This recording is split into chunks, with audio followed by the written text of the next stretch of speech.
Meeting of the Carterton District Council, Wednesday the 6th of December. To order, please. First of all, I will welcome His Worship the Mayor, councillors, chief executive, staff and members of the public. And if we could open with a Karakia Timatanga, Councillor Cretney, please. Kia ora. Mai te pai mona, raro ki te tai, mai te awa tonga, raro ki te awa raki, tēnei te hapuri, awhi ai e Taratahi, whānau, hara mai te toki, haumi e, hui e, Okay, we have His Worship the Mayor online, and we've got Councillor Grace Ayling coming online in a moment. So perhaps if we take an apology for Councillor Ayling for lateness. Somebody like to move, please? Councillor Cretney, Councillor Gallen, all those in favour? Conflict of interest declaration. Are any councillors wish to declare or required to declare? Councillor Newman. 7.1, I'm on the Friends of Carrington Park group. I don't know if that. Thank you. Noted. The other one was the ratings review. Go Carterton made a submission and I work for Go Carterton. Don't know if I need to clear that. Thank you. Okay, public forum. We have 3 people have identified themselves as wanting to present to the public forum. First of all, I'll call up Penny Days. Present. If you'd like to come up, Penny, you have here. The format for the public forum is you have 5 minutes to speak. If you just leave time for questions, if that's what you wish. Thank you. Okay. Good afternoon. I'm Penny Days. I'm married to Danny. We have raised 3 daughters at 56 Parkers Road, and we often have our 6 mokapuna to stay. Cameron Dingle and Sue Gay from number 47 and Christine Volker from number 112B. We've had 3 meetings over the last 3 weeks and we've had an average of 13 people in attendance. In April 2023, works began taking place at 75 Parkers Road. The Bush Telegraph was spreading that a subdivision was being developed of approximately 14 properties. On 19th of May, I heard a loud humming noise at 6:20 a.m, pitch black dark. I asked my husband what it could be and he said, it is a digger. The first truck arrived at 6:50 a.m. before dawn. Between 19 May and 19 August, trucks were running up and down our road continuously from dawn until dusk, most days, Monday to Friday. The digger always started at around 6:30, first trucks arriving shortly thereafter. I rang the Carterton District Council on 4 separate occasions between 19 May and 17 August 2023 to discuss the noise and to get an idea of what was going on, as it was very clear that the work was not on issue with the subdivision, but that a quarry was now operating. My first telephone conversation with regard to the excavation of land in Parkers Road, as well as the noise associated with loading and operating of trucks, began before 7 a.m. in a rural area. At this point, I was told by the person on the phone that she didn't know, that it was her job to know, that she would find out and get back to me. I heard nothing. And so it began. And as a result of that, my first noise complaint was ignored. I spoke to Johannes Ferreira on 3 separate occasions. The first time he said that all activity was part of the subdivision, but that he would look into it and get back to me. He didn't. On the second occasion, he gave me contact details for Greater Wellington Regional Council. He told me that it's because another member of the community had run the Carterton District Council the day before about the same issue I had been raising, and that this had started the process of Greater Wellington Regional Council becoming involved. 2 days later, the quarry was shut down and an investigation began. On the third occasion, I rang Johannes to find out what, if anything, the Carterton District Council was doing to prevent this happening again. His first comment to me was, what have I done wrong now?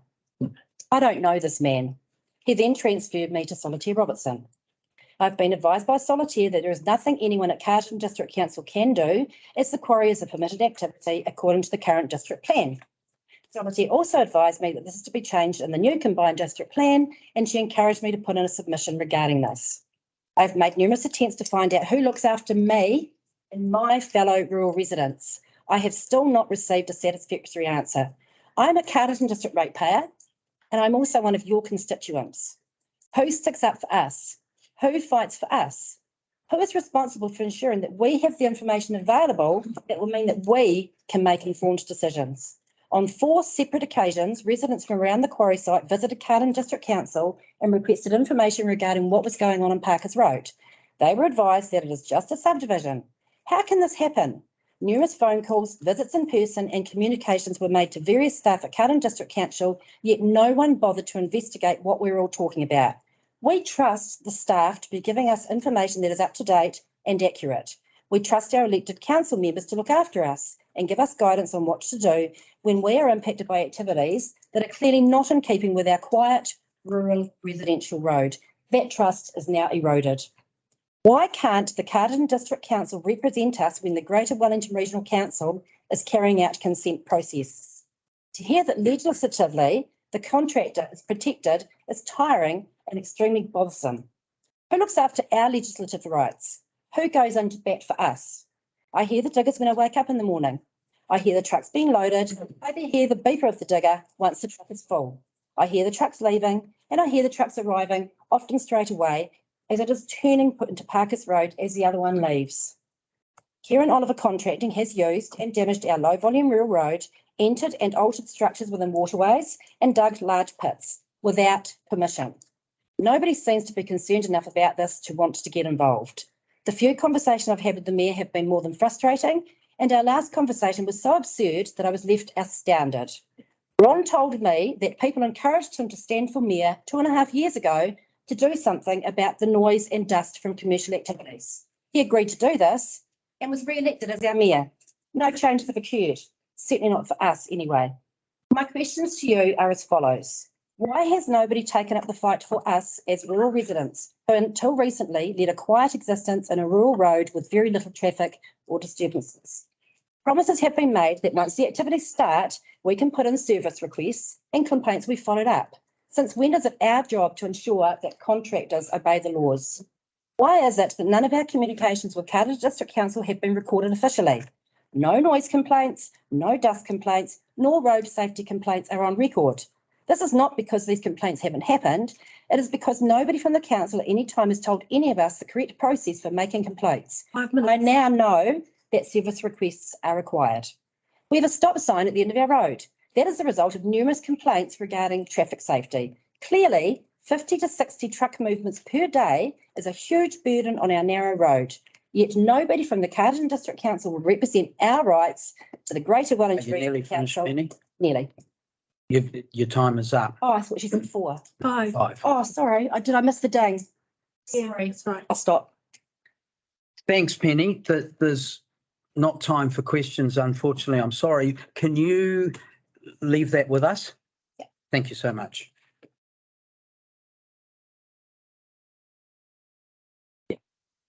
Elizabeth Creevy, welcome.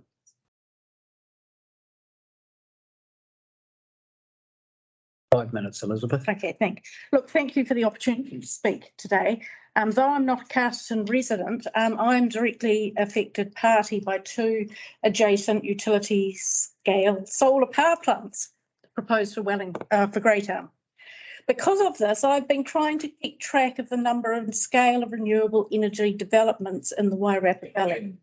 I contacted by phone Carterton Council's planning department at least twice this last year to ask if any solar power plant applications had been received and was informed no. I asked if I could be contacted if they did receive one and was told yes, but I was never contacted. Therefore, it is disappointing to find that Carterton Council then approved a utility scale solar consent application in Norfolk Road, and it was without public notification. It's a kind of astounding, but when the same district plan through South Wairarapa District Council found that such an application should be publicly notified. It is concerning that our shared district plan has been interpreted in such different ways because Carterton Council's interpretation of actions could impact our case now before the Environment Court. Carterton now faces 2 more large adjacent solar power plants, and I'm concerned that more Wairarapa land and residents risk being impacted the same way we risk in Greytown. Harmony Carterton is 218 hectares. It's being fast-track route via the Ministry of the Environment and the EPA, or the Environment Protection Authority. And New Zealand Clean Energy is approximately 200 hectares and batteries, it's going to be an unknown pathway because it's unnotified and I can't seem to find the information, but it could possibly be fast-tracked. Carterton Council will have a representative on the small fast-track panel that will rule on those applications. I urge any council representative on a fast-track panel to advocate for full public notification so that the panel can benefit from information they could receive from sources other than the self-interested applicants and limited selected invitees. There are negative impacts on environment and people that should be considered in processing such an application. Cutting out the voice of people is undemocratic, and the already fast-track consented Harmony solar power plant in Te Aroha shows how easily resident concerns and the interests of the environment, and in the Te Aroha case, the roosting and feeding ground of our critically endangered long-tailed bat, can be disregarded behind closed doors. In summary, basically, please work towards a consistency of approach between the councils that share a district plan. Ensure all utility scale power plant consent applications for the Wairarapa Valley are publicly notified, whether via council or the fast track route. We are all custodians of this beautiful Wairarapa Valley, and these decisions affect us all. We should protect it for future generations. Thank you, Elizabeth. Councillors, are there any questions for Elizabeth? You obviously have a concern about the solar. Yes. Can you enlighten me as to what it is about them particularly that for you? Basically, these are being built on land that is basically supposed to be for primary industry. It is basically an industrial complex that intensively covers the ground with complex infrastructure. When light hits solar panels, 80% of that light is reflected as heat. So it's going to dry out the land, create heat islands for the people around it, and affect the soil. Any microorganisms in the soil, basically it's going to ruin the soil in that area and around the residents around it. Any huge electrical power complex, wherever there's electricity running and there's joints, can arc and create fire.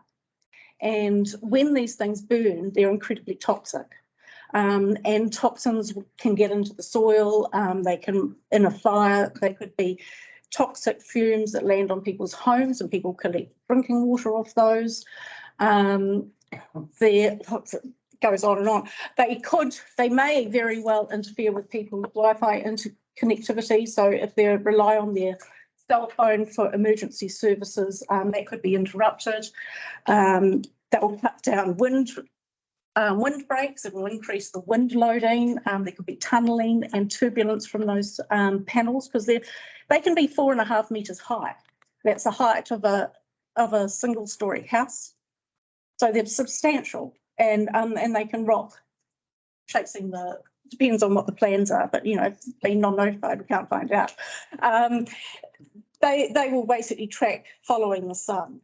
Okay, that's probably well answered. That's enough, no, but we've got a huge list that we're taking to court of the impacts of these things. Sure. And the companies don't tell you that. Any other questions of Elizabeth? Yeah. One quick one. The size of the two solar farms in the Wairarapa, in the Carterton area, in hectares? Hectares, 218 is the Harmony Carterton one.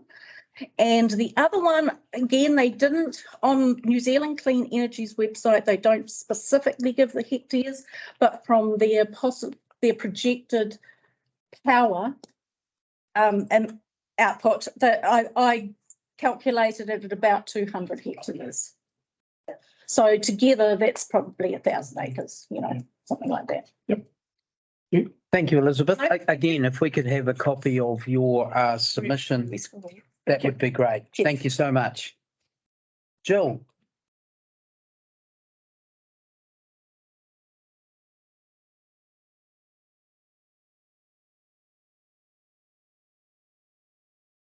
Hi there. Good afternoon, everyone.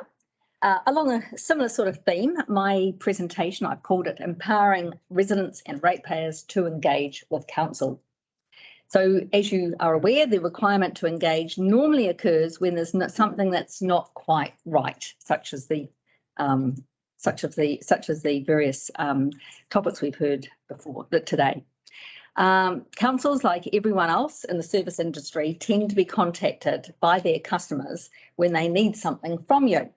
So things like what's happening in my street or my neighbourhood or Parkers Road, and why am I not getting water? So those are the kind of things that normally people ask.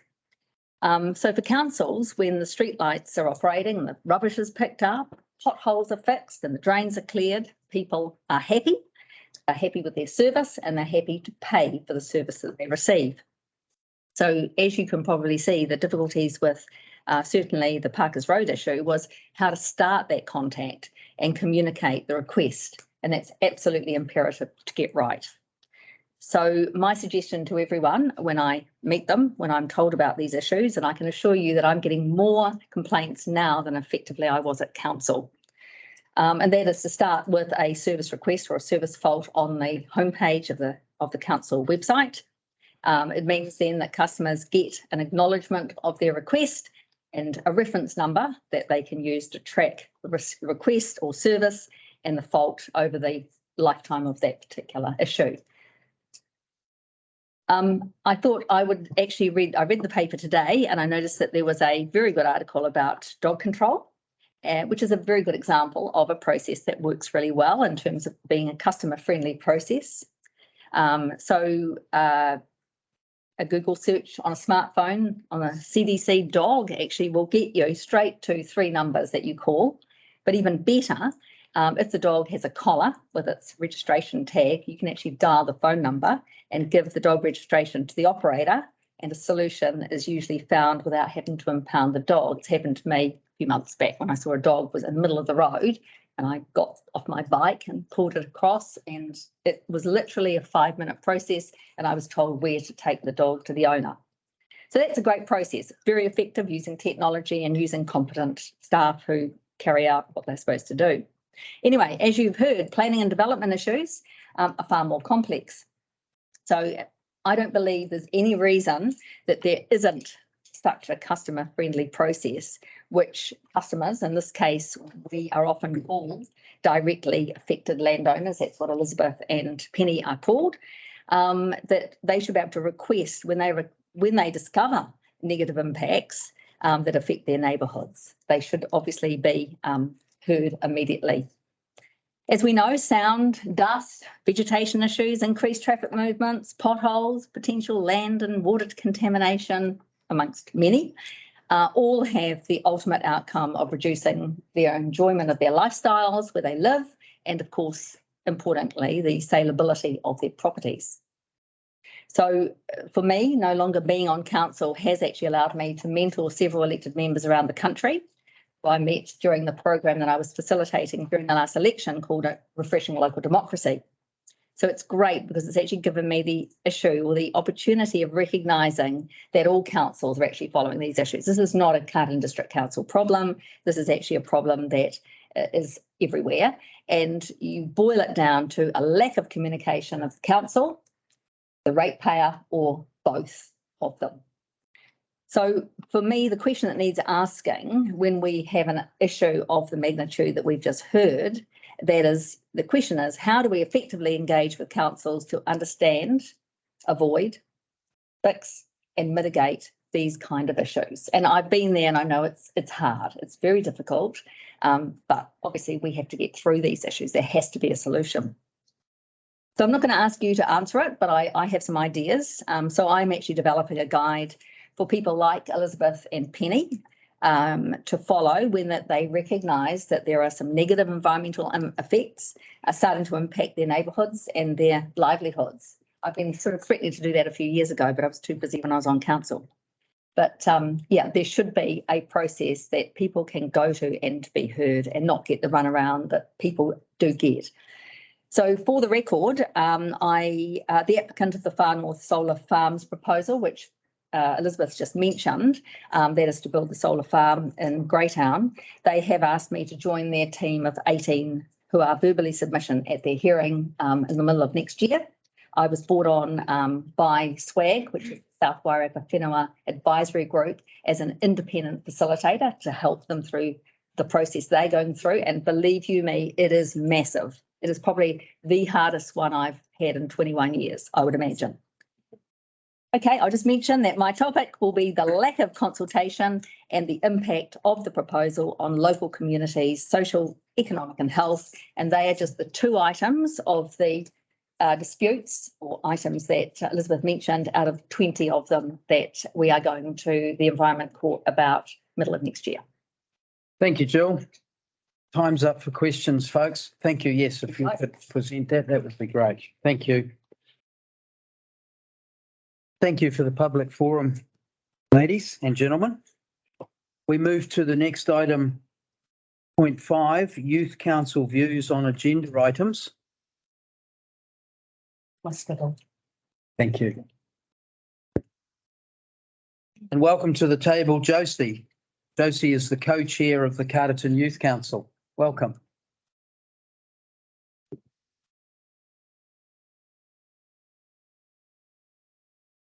Okay. Yeah, Agenda to join us? yeah, absolutely. Okay. Good afternoon, guys. Thank you for having me. So I've just want to start with the Youth Council's has a bit here about how we felt about the results of the last council meeting and the decision to not install a Māori ward. As we had mentioned our support to that, we are quite disappointed and disheartened with the decision. While we accept it's the one you guys get to make as appointed members of council. And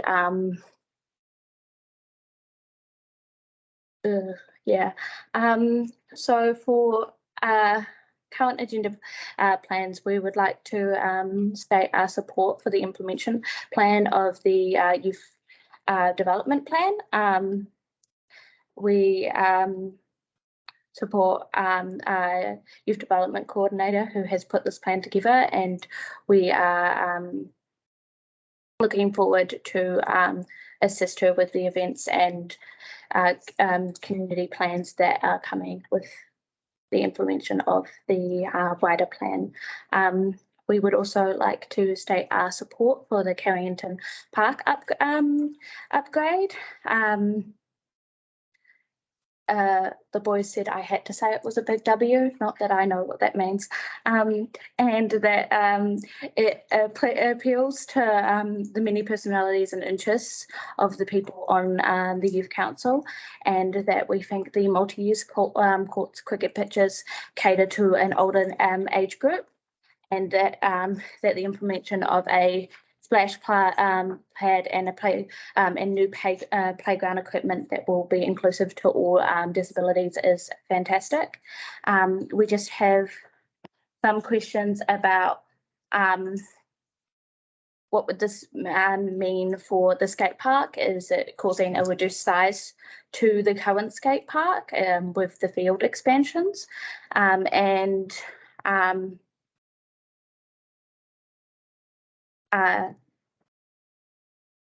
We've looked into it and we found out that there's there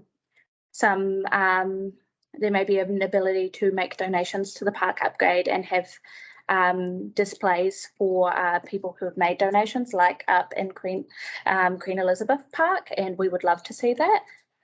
But we're also wondering what would be a time frame for the new park, as it could affect the community, and but we would love to see it get underway quickly.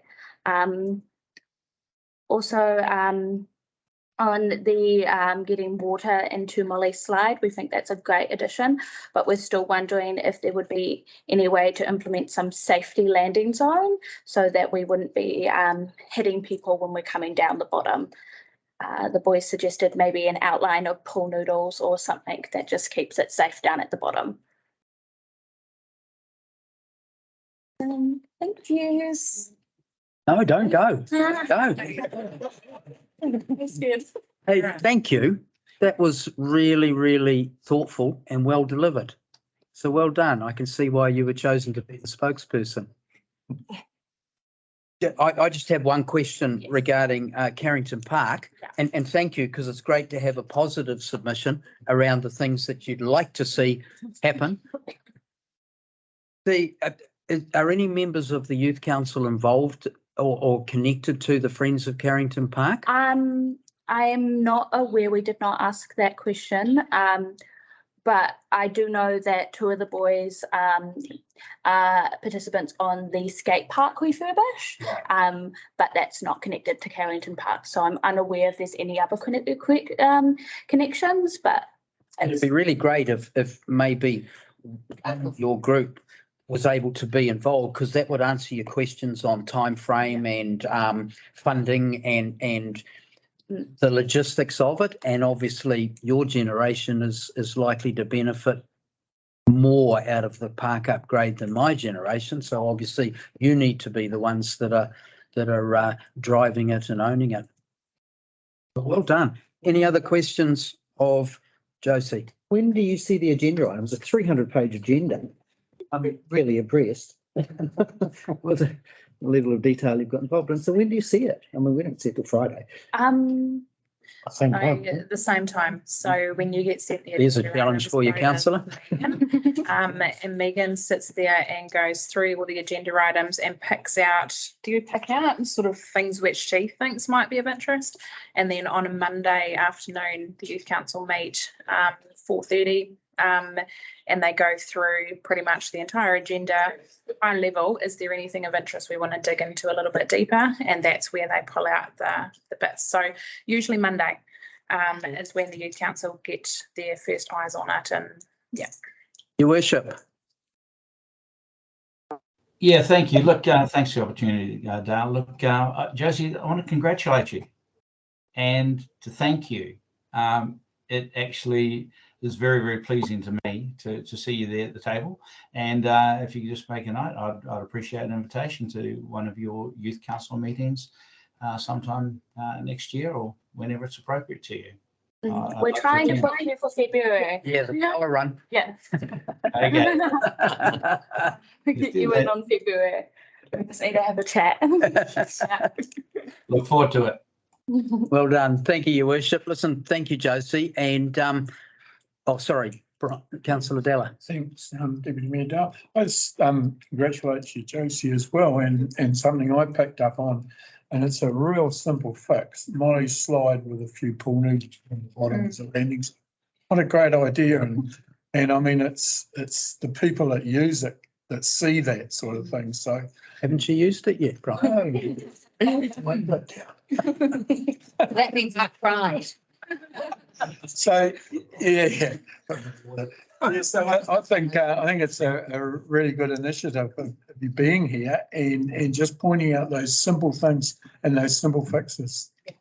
Thank you. They mean a lot to us. Thank you. Well, could you extend to your council our very best wishes for Christmas, and thank you for getting to the stage where we can have updates and conversations at this level. I hope you're able to stay for a little bit longer, because as you mentioned in your kōrero, there are some things in this agenda that are of interest to you and your team. So thank you, Josie. Thanks, Megan, Glenda, and all the team. Okay, let's go to the agenda. Point 6, confirmation of a series of minutes. The first is the minutes of the ordinary council meeting held on 25 October 23, and that's on page 6. The printed agenda. Printed. Also page 6 of the electronic one, just yeah, FYI. Would somebody like to move the receipt of these, Councillor Cherry Campbell? Thank you. Do I have a seconder? Councillor Newman, thank you. Are there any matters arising that aren't covered in the agenda? Just one, Dale, on page 7 under 4 public forum, there's a typo in the first Fine, it's not a pool raiding project, it's a pool fundraising, raiding the pool. That's a Freudian slip, isn't it? Thank you, councillor Della. If there's nothing further, we'll go to 6.2, which is minutes of the ordinary council meeting held on the 31st of October. That's page 14. Somebody like to move? Councillor Lawrence, seconded by councillor Della. All those in favour? Against? Carried. Thank you. And finally, the minutes of the Hearings Committee meeting held on 21 November. That's page 17. Somebody like to move? Councillor Cretney, seconded by councillor Gallen. All those in favour? Aye. Against? Carried. Okay. Reports, 7.1, page 22.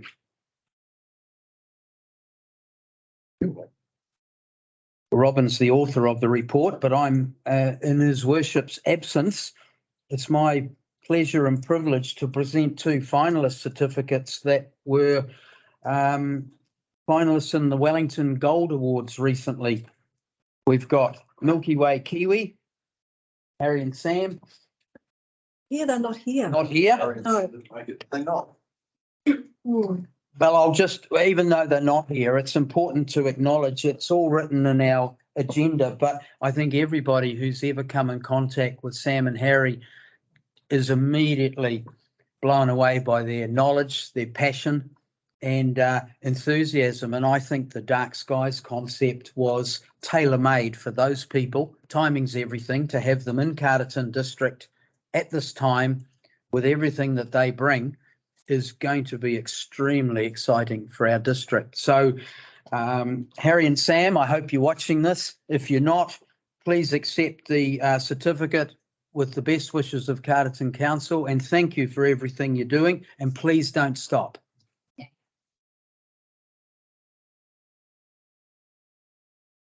And here we have Jukin New Zealand Limited. We have Christy and Carl. And again, I've had a little bit to do with Carl and J&L over the last few years, particularly in relation to youth to work.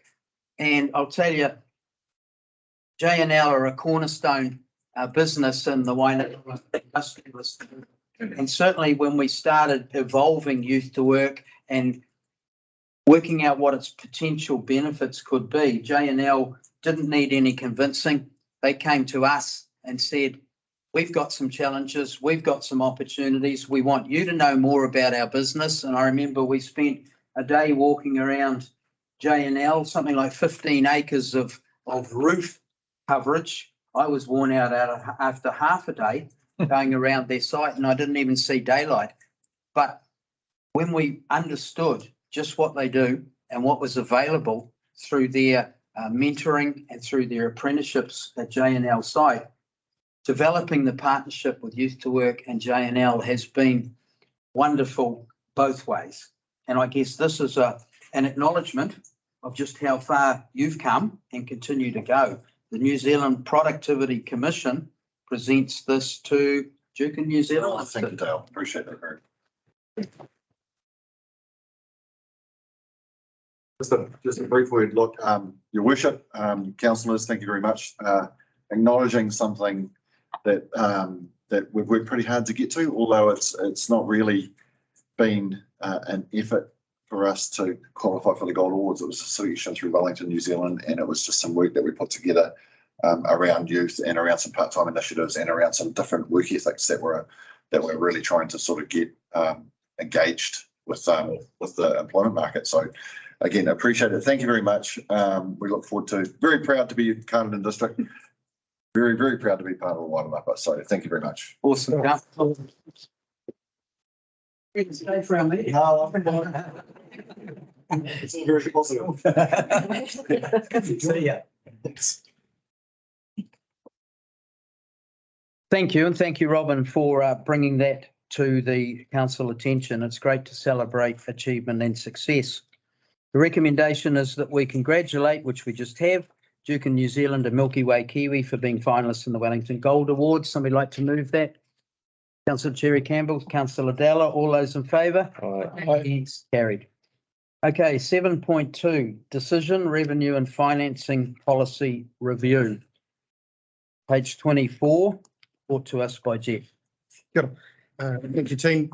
So what we have in front of you is a summary of the rating review proposal, which will be consolidated into our revenue and financing policy. It's really important that we adopt the revenue and financing policy year apart before we get into the rating conversation for next year, because this will determine how the targeted rates and rates that budget is split up. So this follows our public consultation, our statement of proposal, the hearings committee going through hearings and the hearings deliberations, and we brought that back together in this paper for you to adopt. As I've mentioned in the paper, you are able to either fully accept the recommendations from the hearings committee, you're able to modify the recommendations from the hearings committee, or you're able to dismiss them. You aren't able to add new changes that we didn't consult on, and that's important. Happy to take questions. Thank you, Jeff. Are there any questions of Jeff? We'll take comments in a moment, but questions? There being none, I'll take comments. Are there any comments anybody would like to make? Councillor. Yeah, thank you, Mayor Dale. Yeah, as part of the hearings panel and committee, I just want to publicly congratulate all the people that did write a submission, and and there was 90 of them. I do say that I did read every one at least once, and the homework that the people put into the submissions I thought was of a very high quality, and they were deliberated on accordingly. What I was disappointed with was a little bit of negative feedback I heard that we didn't advertise it well enough. Now, in this report, there's 9 different media parts there that it was advertised, and so I don't think anybody in our community should have any excuse not to know that the public submissions were open, and attendance at the meetings was very low, especially the public meetings, one at Gladstone and one in Carterton. So that disappointed me a lot, but well done to everybody that wrote submissions and the decisions that were made on. Thank you. Thank you, Councillor Dalla. Councillor Lawrence. Yeah, I have a comment to make really on the process that we went through, and I was disappointed with the result we got to on the sewer, not because I disagreed with it, but because of the way we had to deal with it. It was a complicated question. We got a lot of submissions. Most of the people who spoke to me about it thought it was a fairer way to go, that is to spread the informal general charge by the number of dwellings. The issue was there were a number of problems with it as it was put up, like it was going, I think, to impact on people who are providing short-term accommodation, and we're desperately short of accommodation. Clearly had an impact on Carter Court. It was also probably going to impact on the provision of lower cost, small accommodation for people in our community, and we're desperately short of that. Nonetheless, I thought that we should have had the opportunity to deal with the problems with the proposal rather than just have to disregard it altogether. But the way we have to go about things is we put up a proposal, we get some quite complex, well thought through submissions on that, and we either have to say yes or no. We weren't in a position to say no, but what about? And therefore we've had to disregard what probably would have been a fairer outcome. Right? It's bothered me since, and I don't know what the answer to that is, because we can't do something that we haven't consulted on. You are absolutely correct, Councillor Lawrence. The proposal that we went out with, statement of proposal, is binary. You accept it or not. There are mechanisms that we potentially could have wrapped around that with, say, the rates remission that could have capped maximum numbers or minimum numbers or sizes. It does become much more complicated for staff when we tinker at the edges, but I accept the feedback that there could have been more nuanced and subtle proposal that may have answered a lot of the questions that were raised through the hearings. Your Worship. Yeah, thank you. Look, I just want to start by congratulating Council for the way in which it's conducted itself through this whole process. I know that any rates review is always going to be challenging. I want to congratulate and thank the staff for their diligence and for their advice throughout the process. It is sometimes a little disappointing if you're an advisor and you put up what you believe is good quality advice and the decisions don't necessarily go down the track, but that's what it's, that's just the way it is. At the end of the day, the responsibility is for Council to make those final decisions, and Council has done that.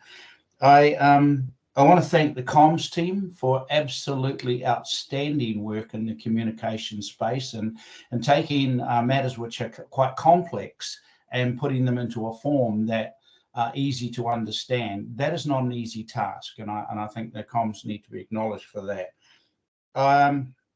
That said, I think I have noted the critique around that has come back that Councillor Della has raised, as mentioned. I've worn it from a number of different quarters, and what I take that as a challenge to me. I take that as a point at which we need to reflect on, because it's not just in the rates in this particular topic of discussion where I've heard the same criticism. What it suggests to me is we have to find another way to get people who want to be engaged to actually see our information. And if the checkpoints are that Carterton Cry doesn't do it, Facebook doesn't do it, Instagram doesn't do it, newspaper adverts don't do it, then what does it? And maybe we need to explore the question that has been put to me: why don't you just use my email and email me the proposition? And maybe that's something we've got to tease through and check the privacy issues of whatever constraints there are that prevent us from directly communicating with each of our ratepayers who receive our bill. So that's just something I think we should converse on later on. I actually liked Councillor Della's suggestion to me that if we'd gone out with the headline that said Carterton rates were set to increase by 35%, we would have been inundated with people's submissions. Even if we put after that, only joking, now that we have your undivided attention, maybe that would have been a way forward. But I'm open to conversations around how we get the cut through with that older section of our community who are not getting our messages in the first instance, because it's frustrating and it's puzzling, and it undermines the good work that's been done by comms, by staff, and by Council as a whole. That's just my comment. Thank you, Your Worship. Councillor Cretney. Thanks, Dale. I just wanted to reiterate what's been mentioned already, and really thank the communications team, especially with the document that was provided. I thought it was extremely self-explanatory, and the way that you did explain it would put it into very simple terms for the community to understand how it would impact them. One thing that I am concerned about with whatever we decide to do here is how these decisions are going to impact on our urban ratepayers now that we haven't included the sorts or the differential change for rural ratepayers. So that concerns me considerably. So yeah, let's see what happens going forward. Thank you. Thank you. Yeah, certainly that was reiterating my comment really is that thinking back to where we started, how we address the high urban rates, which sets us apart from our operational expenses, and all the other differential costs. So going through all the process, considering all the options, we really didn't make any changes that are going to make any appreciable difference to that high urban rate. So we started with a problem and we're ending with almost the same problem. So the challenge going forward is come at it from a different angle, not we've done it, end of story, move on, because that will never go away while we are around this table. So I guess that's a challenge to ourselves, is that to make change takes courage. Sometimes happy or accepting where we're about to land as a council. The question that immediately falls out the bottom is what we do about the original problem. Councillor Newman. I've got a few thoughts. I've got notes to help me today again. First of all, thank you for all the hard work, especially the comms team. And I echo what you said, that summary document was awesome that you guys put together, so that's cool. One thing I'd like to note is that as a council, we had less than a week's notice that the council meeting would be whole of council instead of the hearings committee.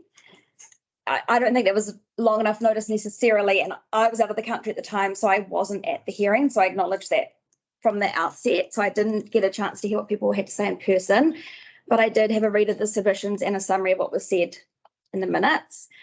In terms of the consultation, I really like the idea of us going out to the public rather than us expecting them to come to us.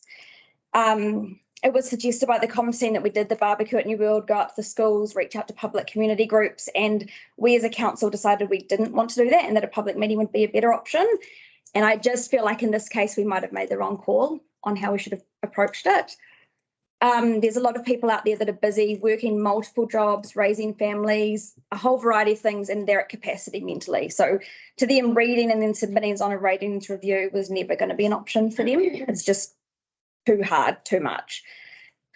And additionally to that, having the hearings on a Tuesday morning during a work time limits those who can come and present to their submissions. Farmers, self-employed people, retired people, they might have that flexibility, but for those in the community who can't afford to take a morning off work, we took that opportunity away from them, which I don't think seems fair. We'll always hear loud voices like the likes of Federated Farmers, but I think it's our responsibility to ensure that we hear the smaller voices and we enable them to want to and to be able to engage with us in a way that really works for them. To add on to Dale's comments, the original driver was our comparatively high residential rates, with us being ranked as #1 in the Taxpayers Union for residential compared to 52 out of 78 for our rural rates. That's not due to how much we spend as a council, but rather the allocation. And so I'm disappointed that the recommendations don't go far to making this rebalance a reality. I know that it's tough for a lot of people out there on both sides of the fence, urban and rural, and I get that rural people, while they're asset rich, they can be cash poor, but that, applies to many of the urban dwellers as well, especially those elderly and on fixed incomes who can't afford to be paying for more than their fair share of rates. I believe all households should contribute to public good items, and the common approach for this around New Zealand is with a SUIP, so I'm really disappointed that this didn't get over the line. And in terms of the general rate, where no primary beneficiaries can be identified, and so the activities are considered public good, I was also in favour of moving that balance to urban and residents to be an equal rate proportionate to their CVs. Acknowledging that I wasn't there at the hearings committee, and I also don't support the decisions that were made, I will be abstaining from today's vote. Thank you, Councillor. Because in the recommendations on page 27, the SUIP discussion isn't included in the recommendations, and that's because this is a change to our revenue and financing policy. So it's not in there because the hearings committee has recommended that we don't change the policy to include SUIP. So there is Jeff suggested to me that it's as an outcome of the discussion today, we go through the recommendations, but that further work, staff do further work on the options within a SUIP concept that we can have a discussion around for future reference. I guess taking advantage of the opportunity for all the information we've received through the submissions and through this process, taking on board some of the comments of councillors that there may be ways to manage a SUIP concept, but more palatable for our district. Is that something councillors would like Jeff and staff to do? Thanks, Deputy Mayor Dale. I'm just wondering, under the options, we've got 3 options that council can. But under the recommendations, we've only really got one option, and that's that we adopt what we were recommended by the hearings committee. I'm wondering, should we be including a recommendation that we can retain the existing revenue and financing policy as it is? Just because my concern is because we haven't included SUIPs, we haven't included the changes in potential, the impact on our urban ratepayers could go up considerably, and we were trying to actually look at how we could bring it down. So I'm of my mind that we should retain our existing and look at it again in the future. So are you suggesting then that council not disregards, but chooses not to accept the hearings committee recommendations, which is what's here, and make a different decision to the hearings committee?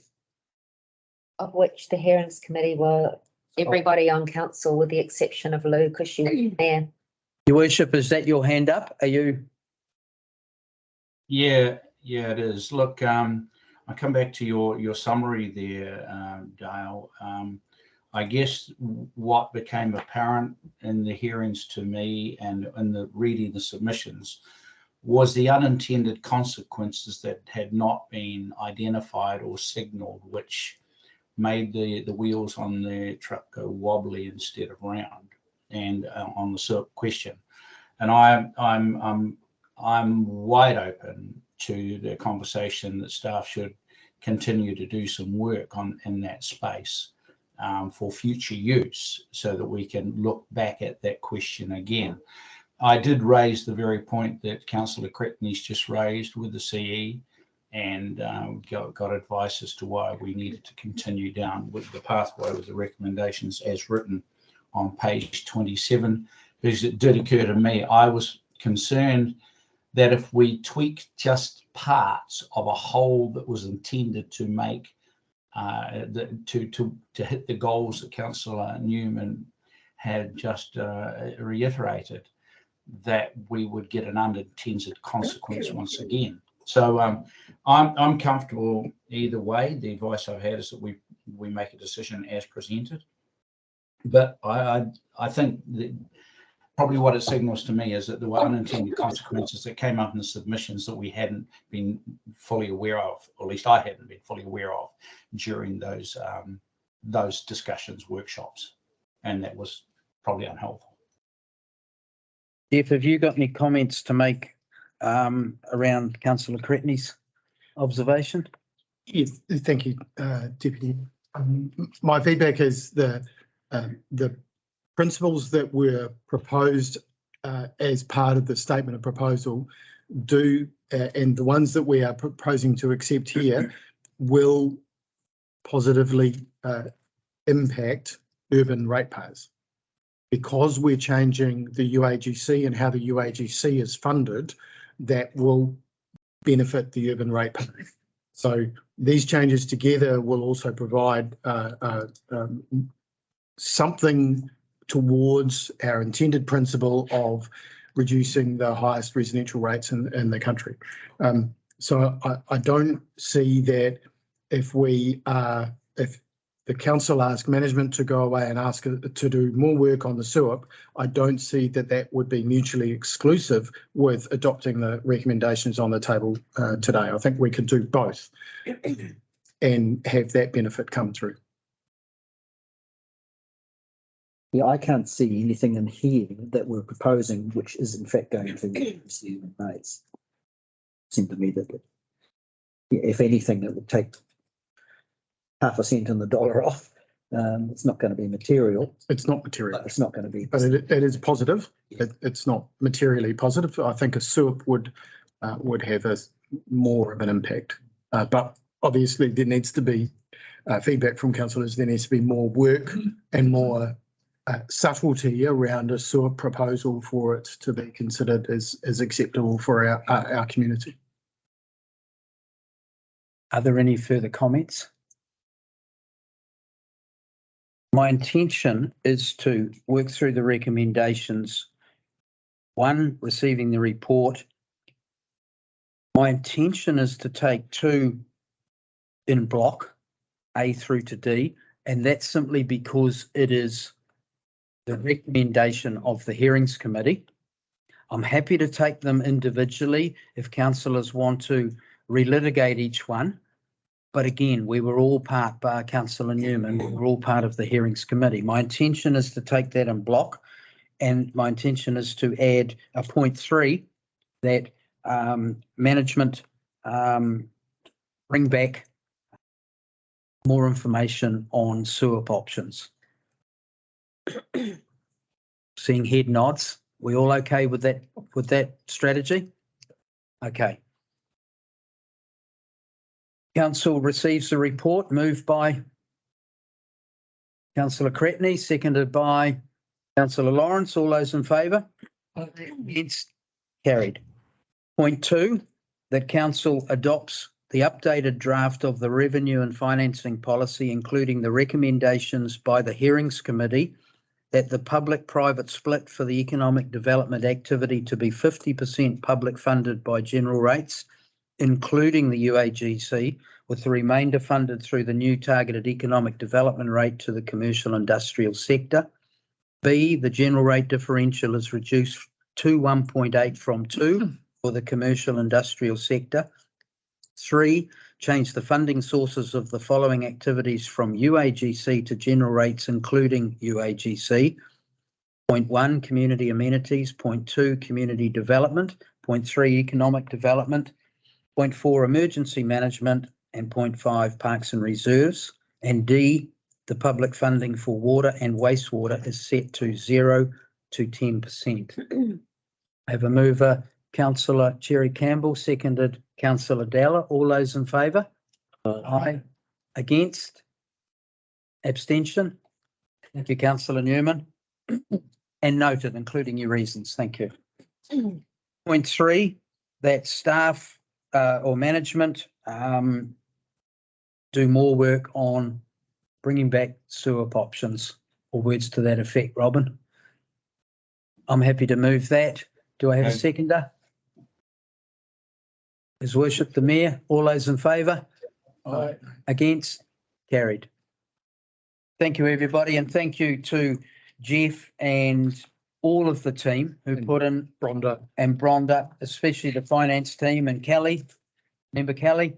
And all of the people who have put a lot of work, and obviously everybody who attended, councillors who attended the public meetings and spoke to people in the supermarket and down the street and carried the communication both ways.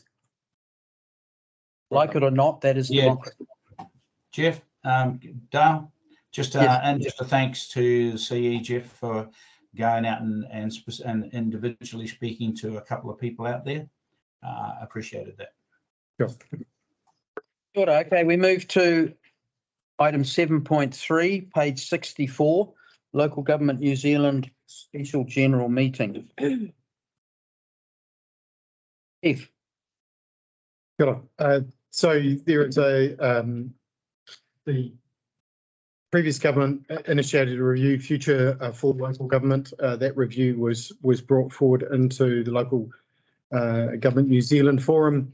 the Local Government New Zealand Forum, obviously made up of a large number of councils, had quite a diverse view on adopting some or all of those particular recommendations. So kicked off their own review that involved meetings around the country, particularly involving councils and workshopping the recommendations.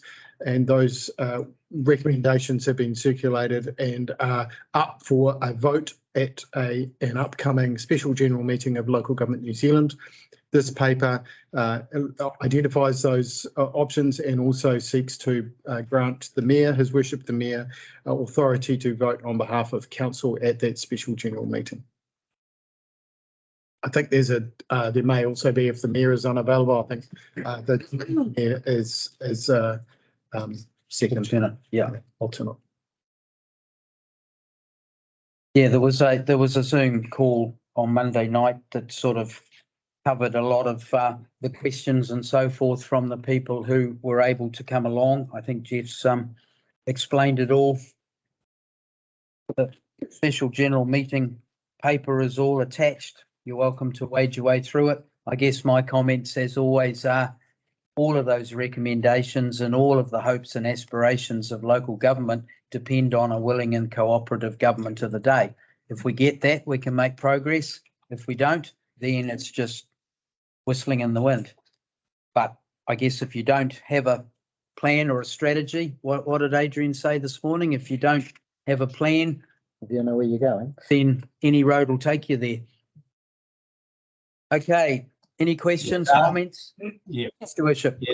Yeah, just of course. Look, one of the, just understand that there is hot debate across the local government New Zealand sector around these proposals, to the extent where the overwhelming majority were not happy to pass them at the special general meeting as one. They wanted each of the recommendations broken out so that they were free to vote for the aspects they agreed with and against parts which they clearly don't agree with. And so I'm going to ask you to, I was going to go out an email, but it's in the papers. So I'll leave it to you. Just come back to me individually with your comments on email, please. And that will inform me going forward. I have told the LGNZ that clearly I will represent the majority view of my council table faithfully. And I just need your input on that so that I have that view. Okay, thank you. Thank you, Your Worship. If there's no further comments or questions, yes, Councillor Dell. Thank you, Dale. Yeah, for me, I've read it all a couple of times and got question marks. Obviously around the consensus outcome paper. You know, if we don't have a consensus from local government, this is not going to go anywhere. So I think it's important that we somehow get consensus, whether the two's got to be altered a little bit or not. But I think, you know, to me, it's all about making funding easier from central government down to local government, and that's the whole guts of it, basically. But yeah, we've got to get consensus if this is going to go anywhere.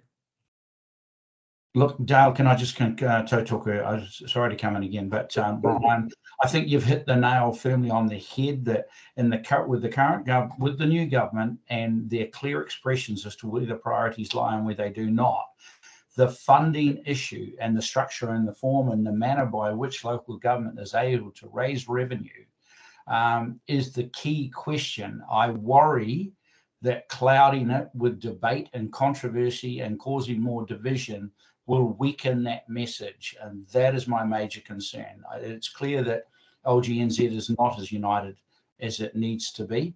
And I don't see that changing right now. And my worry is that some of these recommendations are only going to cause a greater degree of fraction, hence diluting that very message, Brian. Yeah. Thanks, Ron. Thank you, Your Worship. We'll move to recommendations, page 66. can I just ask one question? This is just me being irritated by things. Why is it called the future by local government? Go for it. Because the government's report was called the future for local government. So because this is LGNZ's report, they needed it to be different. correct? It was quite a deliberate because the assumption is that when government decides what's good for local government, then local government needs to be able to send the ball back over the net and saying, we want it by us. So it's, yeah. If that's the only thing that you're stuck on, then I'm very happy. Grammar's my thing. So you're moving the receipt of the report, Mr. Lawrence? Absolutely. Excellent. Seconded. Sounds like trying to get a merger across the line. Seconded by councillor Cretney. All those. Thank you. Against, carried. Okay, number 2, approves the attendance of His Worship the Mayor and Chief Executive and myself on next Monday. Moved by councillor Cretney, seconded councillor Gallen. All those in favour? Against, carried. Point 3, nominate Mayor Ron Mark as the presiding delegate and Deputy Dog as the alternative. Who would like to alternate? Councillor Newman, Councillor Cherry Campbell. All those in favour? Against, carried.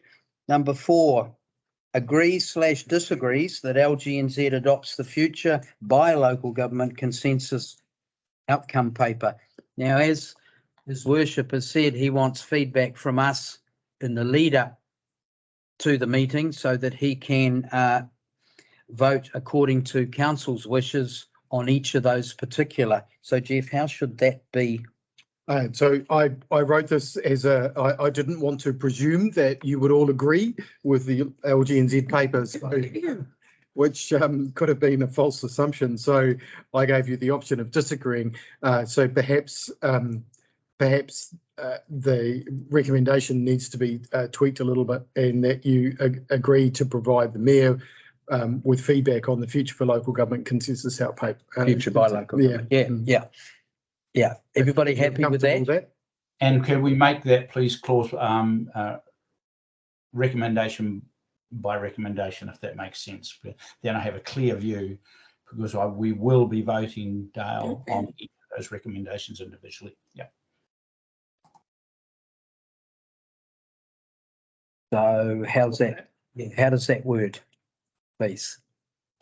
Provides the feedback to the mayor on each recommendation.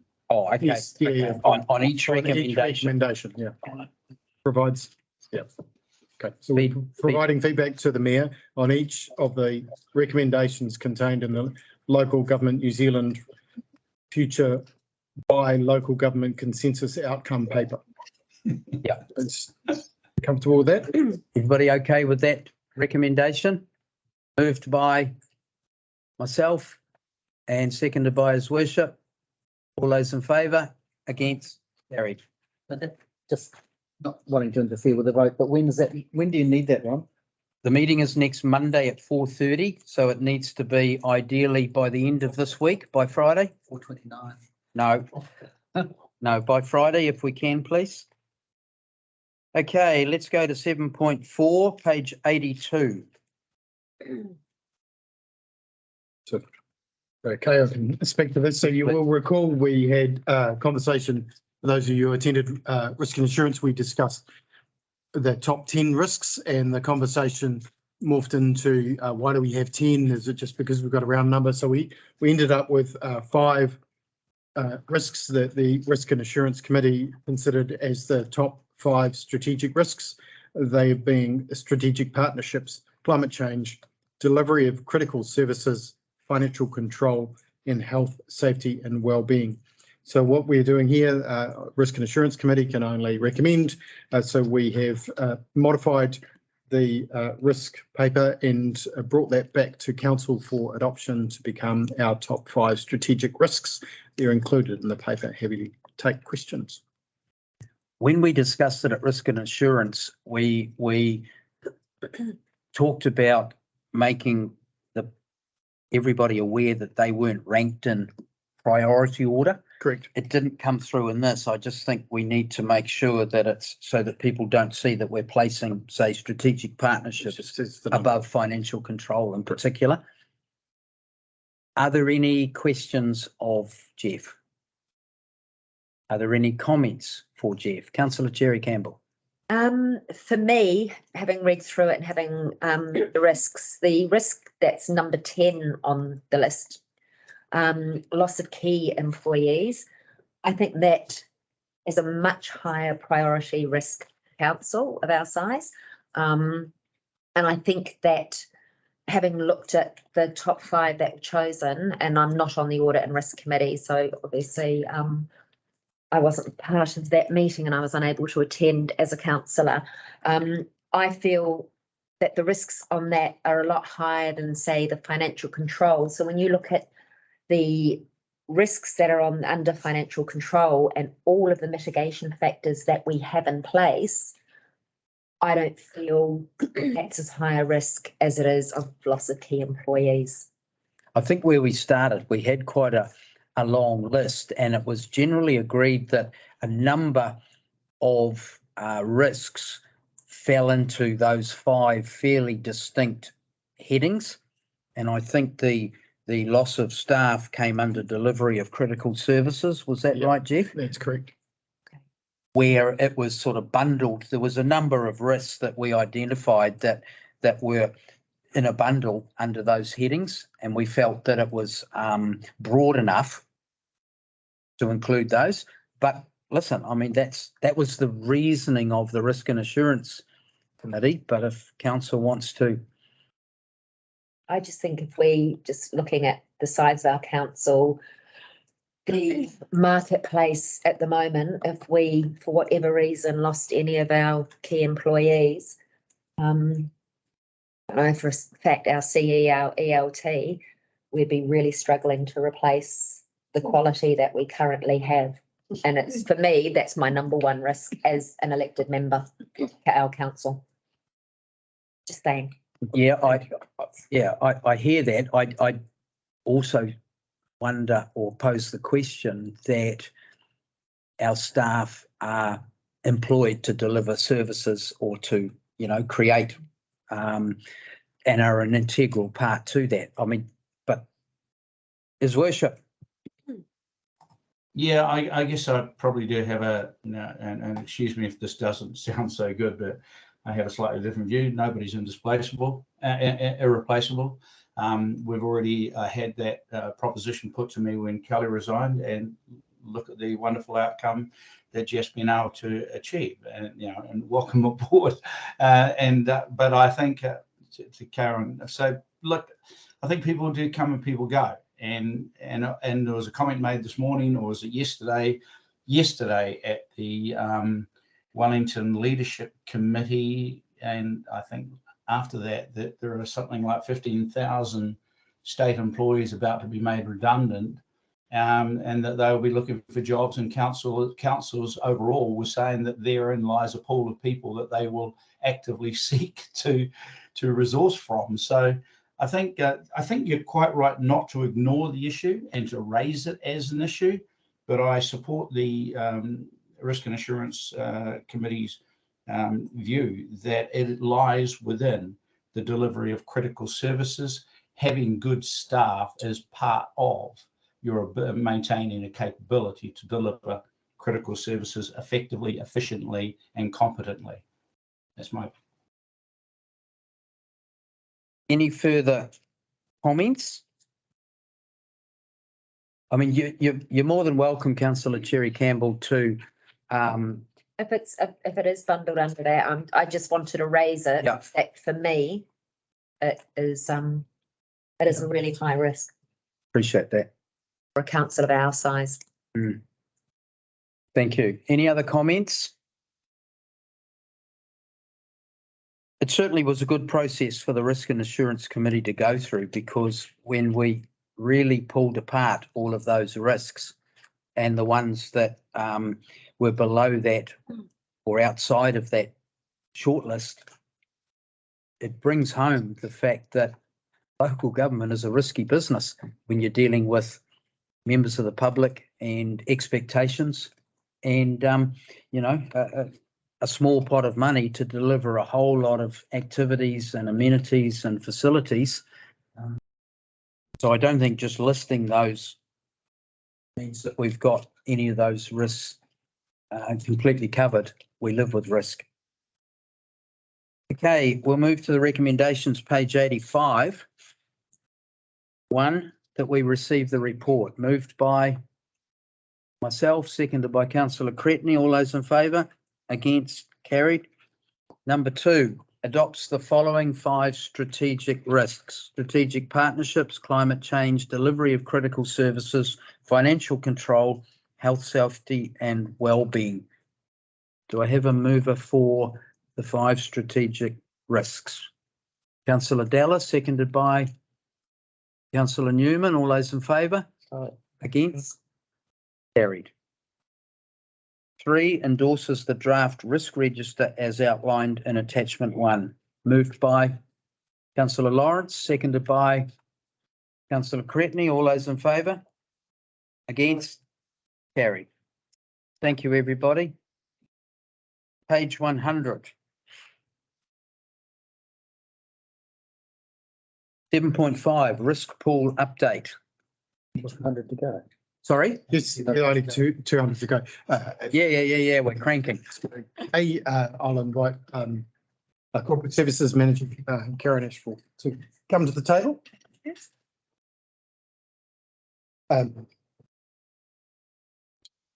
I'll introduce the paper and then hand over to Karen. So I will apologise to Karen for giving her an unbudgeted expenditure paper as her first paper to bring to council. However, this is outside of her control. Risk pool was an insurance, a group insurance scheme that councils around the country were involved in. It is currently in wind down mode as the claims on risk pool were greater than its assets. So it's working through a wind down process. Those claims were mostly involving weather tightness and weather tight building issues. And so as we've seen here, there is a claim or a call for additional funds on risk pool. Thank you, Jeff. Good afternoon, everyone. I don't think I've actually met everyone yet. This is my second week, so Welcome. Coming up to speed quickly on a few things. So risk pool, as Jeff has outlined, is previous public liability and professional indemnity insurance membership that a lot of councils were a member to. And as a result of their wind down, there has become some liability to previous claims, and there may still be further claims. It's not being fully determined or fully wound down. It is mentioned in your annual report of a potential risk of a claim, and at the time of the annual report that wasn't known. So we have been issued a invoice for $43,500, which is unbudgeted. And I believe other councils have also just recently received their charge on this outstanding claim. As we know, it's unbudgeted, therefore it's not in the current year's annual plan. And we will have to source the funding of this amount from our general reserves, which is our final profit or deficit. Unfortunately, it's a pretty standard claim that we are liable for, and I bring it to the table really for signing off. Any questions? Looking at next page, 102, is there more to come, do you think? We don't know, and we will hope not, but they have indicated that this is the first part of their investigation. We wait for them to advise us. Fair enough reading those 2 pages, and I looked at that one as well. I mean, it is a weather tightness claim, so it could go on for some time. It's a little bit outside of our control. Councillor Newman? What happens if we don't approve it? Yeah, that was my question. We are legally bound to pay. We could go back to risk pool and say no, but I think we would find ourselves with some litigation issues on that.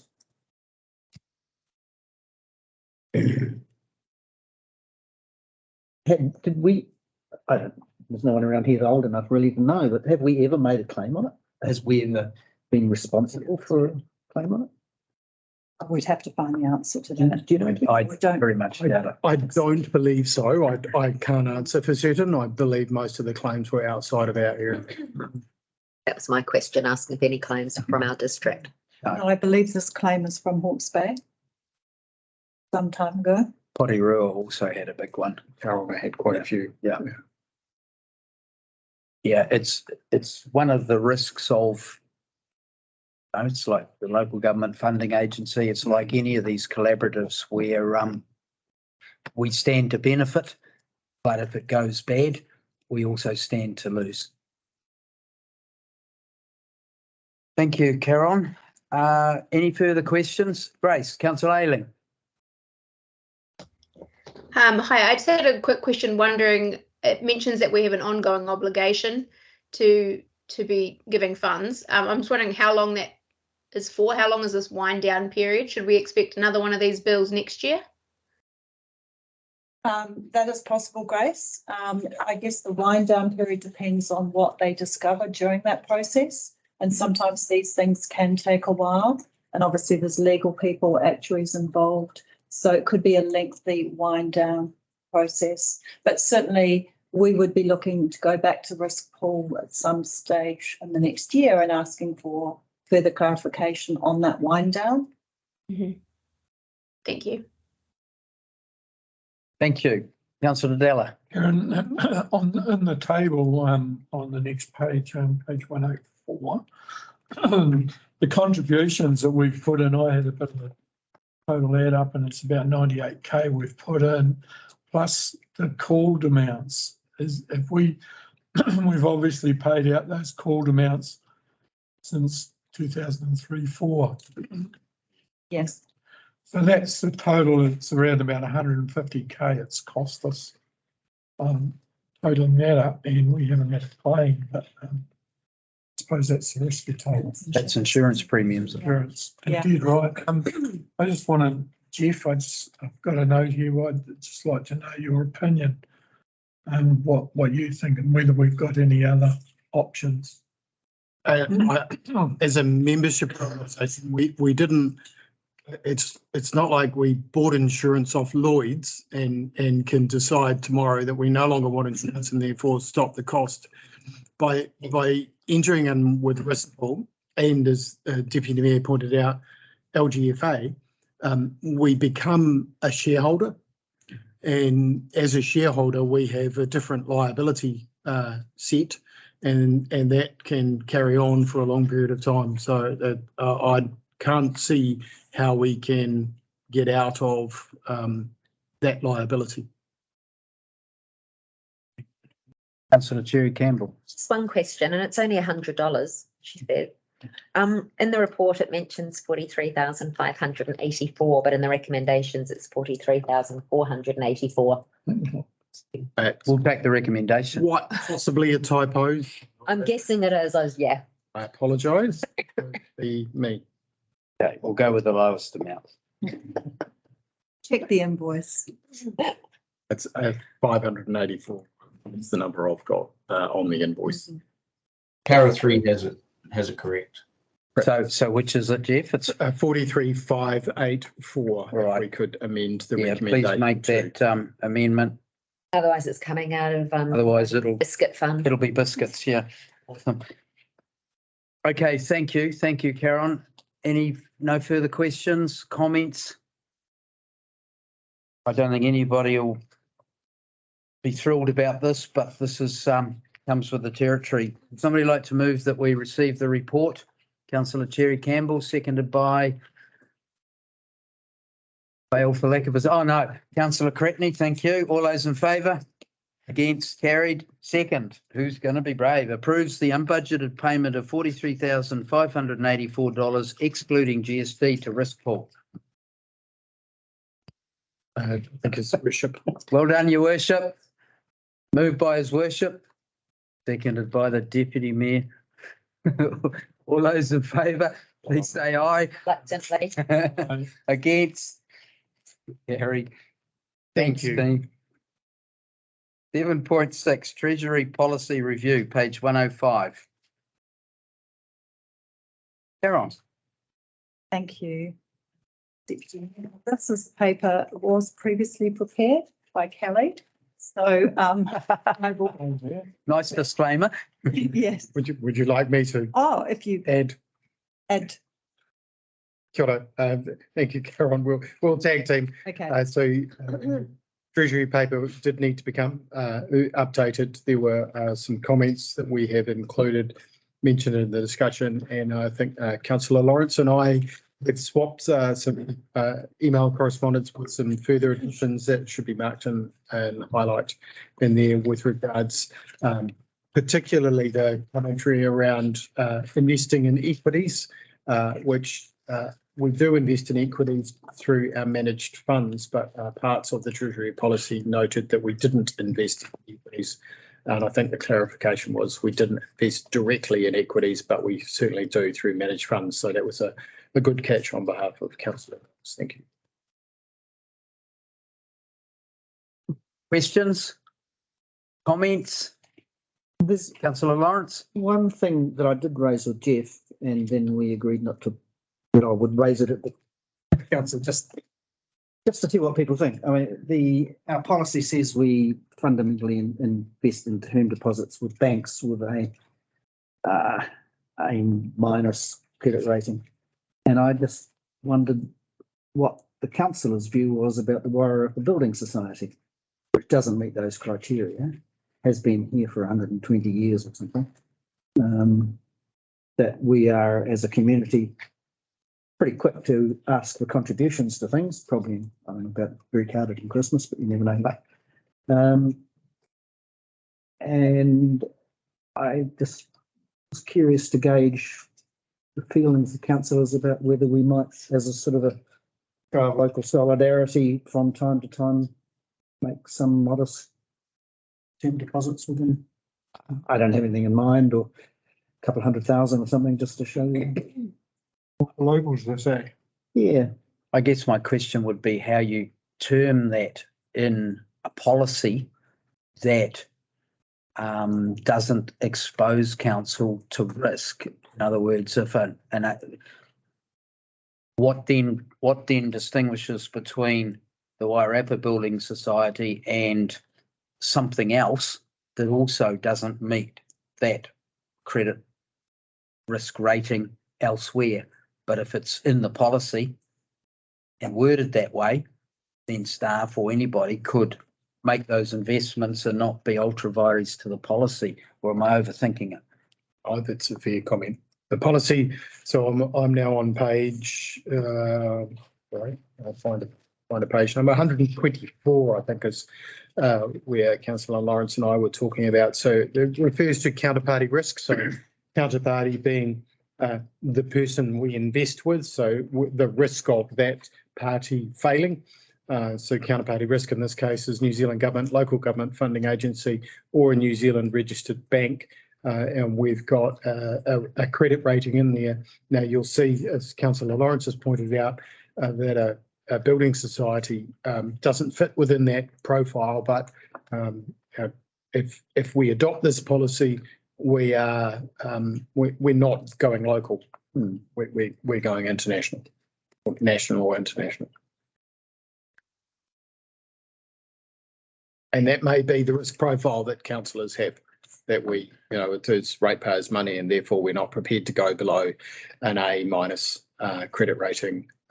I think Wairarapa Building Society, double B or triple B plus. Yes. Yeah, and that's as high as you're going to get for something as simple as Building Society. Do you have, I mean, I think philosophically we can understand what you're saying in terms of support local. Have you given any thought to what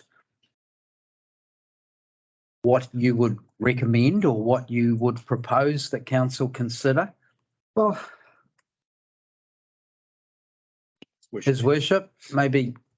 Yeah, while Councillor Lawrence is considering that question, might I suggest that we probably are overthinking at this point in time? Our proposition on the table is very clear.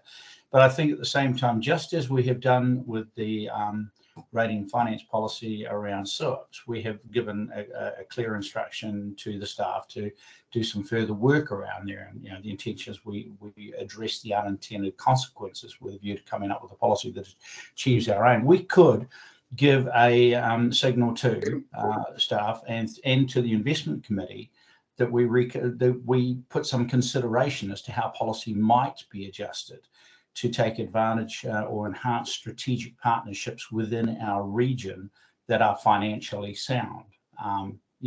Just without being too prescriptive at this point in time, leave it to the committee to consider the proposition and maybe come back with a policy suggestion, even recommendation down the line. I just think, overthinking it now, I think this suggestion is well worth considering and bringing back next year.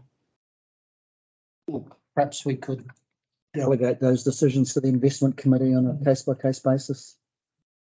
Well, yeah, and we take independent advice as part of that, who would give us a steer as to, but I guess it needs to be in the policy, otherwise it's not available to us to make those unilateral decisions if the policy doesn't accommodate it. Because I think now the advice that we've received, the investment committee's received around its investments, is that it's better to have money in a bank right now accruing interest as opposed to playing in that equity market where things are pretty volatile. We've taken that advice. We are where the investment committee is where it is, but that's not to say that it can't consider a policy that allows for this sort of an option to be considered. And in considering such a policy, we take professional advice around the parameters and what sensible parameters might look like. But it's just it's a policy conversation. Yep. Thank you, Your Worship. What we can do is receive the report, point 1, to adopt the updated Treasury management policy, and add a point 3 that staff do some more work to bring back to the investment committee around what options might be available to it. And then we can tease that out with our independent advisors. You okay with that, Councillor Lawrence? Yeah, I just wanted to raise it in terms of the councillors that what we're doing here precludes us from putting in WBS, and it's an important local organisation, which... Well, you'll be moving that point 3, so that's good. Thank you. Okay, would somebody like to move the receipt of the report? Councillor Cherry Campbell, seconded Councillor Newman. All those in favour? Against, carried. Point 2 adopts the updated Treasury management policy in attachment 2. Moved by, I'll move that. Seconded Councillor Dalla. All those in favour? Against, carried. Point 3, that staff do some more work on and report to the investment committee. Councillor Lawrence. Thank you. Seconded by Councillor Gallen. All those in favour? Against? Carried. Thanks, Karen. Page 131.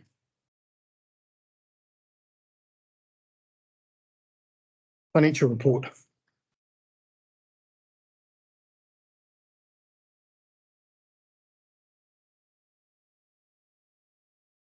And so, I was going to assist me in this.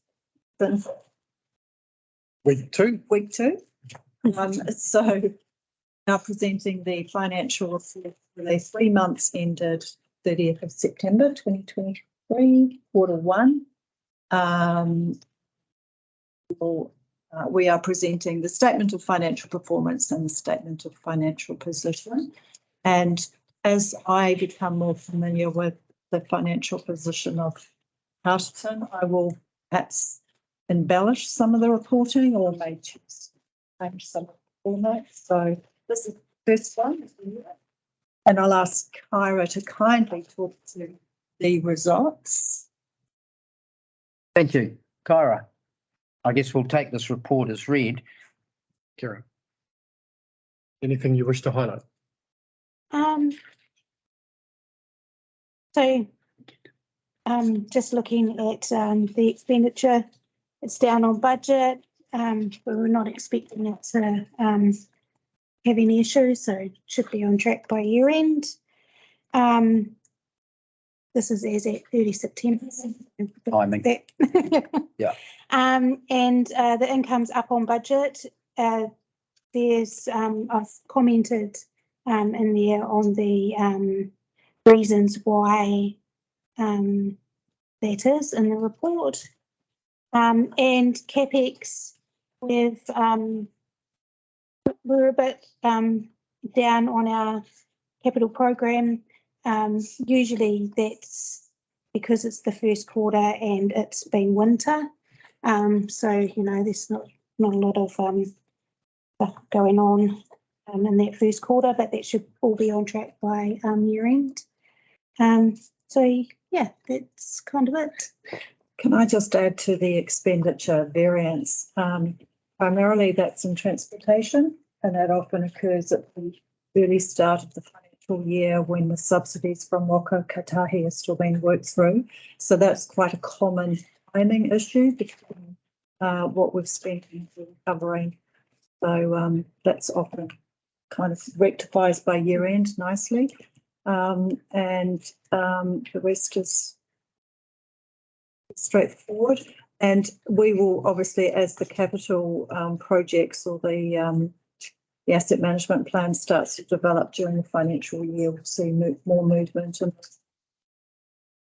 Thank you, Karen. Questions? Councillor Cretney. I just had a question around the transportation side of things, and I just know from previous years that we've had to have carryover because of not completing our works program. And would that be a reason why we've only used 7% of our budget so far, is because we're still carrying over from the previous year? At this stage, no, it's more like, perhaps I could lean on our roading manager. Well, Council Worship. So further to what Karan has said, normally the first quarter of financial year in roading is slow, and it is just, it's very wet. We can't do, we typically don't do pavement rehabilitation or chip sealing. That happens normally during the summer months. So that would be very normal and not a result of a carry forward.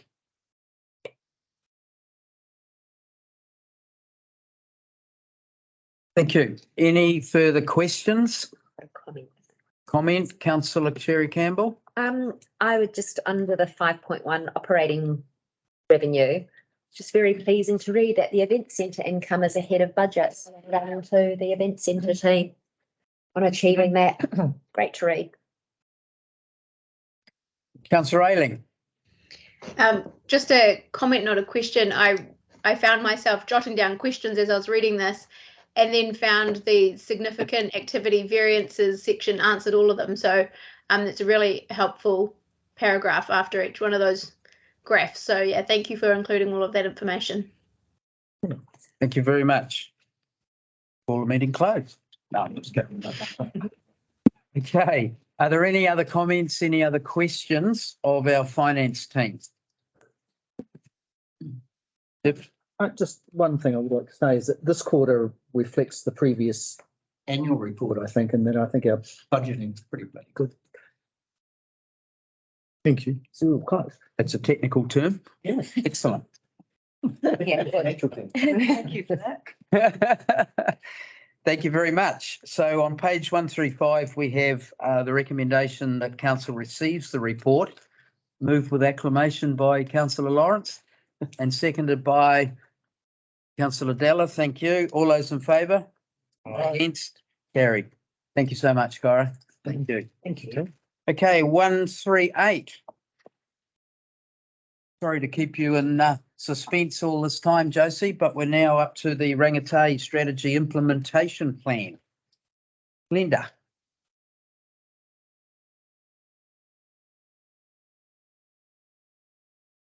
Kia ora koutou. So we have the Rangatahi Strategy Implementation Plan here. So the strategy was developed and designed over the last year and was signed off by or adopted by Carterton District Council in May. Our team have taken our time with working on our implementation because we wanted to make sure that we had the community and the young people involved in the implementation plan. So over the last 5-6 months, we have been working with the Youth Council, other young, we've workshopped with youth agencies, that work in our community, and we've workshopped with councillors to come up with our implementation plan for the next 5 years. Plan. Really great implementation plan. Awesome. Thank you. Are there any questions? And I'm happy to take comments. We've heard from Councillor Cherry Campbell. Your Worship.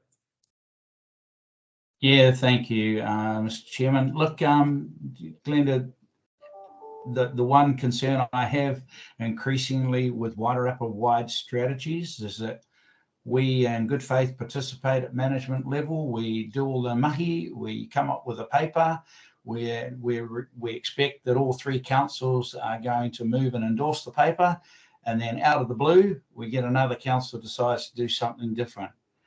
How confident are you that the other councils from what you've had in feedback through management circles are going to adopt the strategy as written and as presented to us today?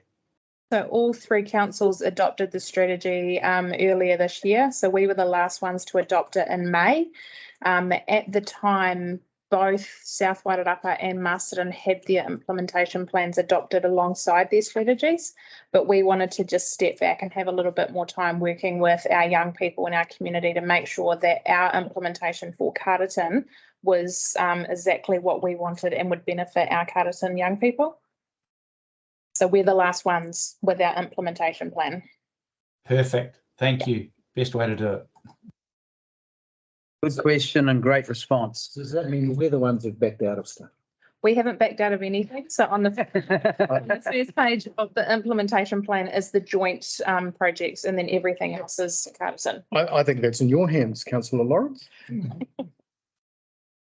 Yeah, I think this is a culmination of a lot of work by a lot of people, not just Glenda and her team and the councils, but also Josie and the youth councils, and just feeding into this. And I guess just taking into account His Worship's comments, you know, we've got to keep taking these leaps of faith and investing in our young people, because they're the people who are going to inherit our community and our council and everything when we're ready to exit. So, you know, we've got to keep providing them the platform with which to bring their ideas, their thoughts and their aspirations to this table for us to then consider the consequences or ramifications of. So They get the right schools then. They'll inherit them whether they want them or not. It's our job to bring them in the best way we possibly can. And I think by providing a Rangatahi strategy that enables them to influence their future and therefore influence the future rates demands that they're likely to pay for, it gives them some opportunities. Well done, everybody. Glenda and Josie, if you could take back to the Youth Council, thank you for your participation and contribution. If there's no further questions or comments, we'll move to the recommendations on page 141. Firstly, that the council receives the report, moved by Councillor Newman, seconded by Councillor Cretney. All those in favour? Against? Carried. Secondly, that the council adopts the implementation plan for the Wairarapa Youth Strategy, Te Rautaki, Rangatahi or Wairarapa. Moved by Councillor Cherry Campbell, seconded by Councillor Cretney. All those in favour? Against? Carried. Excellent. Well done, everybody. Potentially. Yeah, we're going to have to adjust the agenda. 7.9 Destination Wairarapa are not here as yet. So with your indulgence, we'll jump to 7.10 Carrington Park Upgrade Project, page 166.